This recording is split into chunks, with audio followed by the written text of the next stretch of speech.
लोकांना भारी वाटाव आहा माझ्यामुळे माझ्या बापाला भारी वाटतंय याच्यासाठी या क्षेत्रात आहे आपण.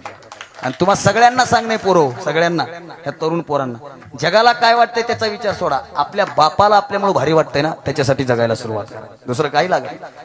बाप आहे तर सगळे. माझे वडील दुसऱ्याच्या शेतात सालानं कामाला होते. तिथे एकदा एक महाराज आले कुलकर्णी आणि त्या महाराजाचे पाय धुवायला माझ्या बापानं पाणी काढून दिलं.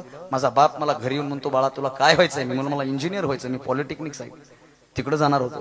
वडील म्हणले नाही नाही नाही नाही तुला काय व्हायचंय ते होय माझं काही म्हणणं नाही. काय तुला शिकायचंय ते शिक पण माझी इच्छा आहे तू महाराज होय.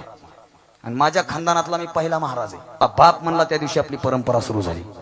बाप म्हणला त्या दिवशी. आणि मी उन्हाळ्याच्या सुट्ट्यातला महाराज आहे. महाराज जाहीर सांगतो मी उन्हाळ्याच्या सुट्ट्यातला म्हणजे इन समर व्हॅकेशन. माझे सगळे मित्र जायचे कुठं चलती झाडे पाहूया आणि मामाच्या गावाला जाऊया. आमचं काही तसं नव्हतं. मग आम्ही उन्हाळ्याच्या सुट्ट्यात कट्ट्यावर बसून शिट्ट्या मारत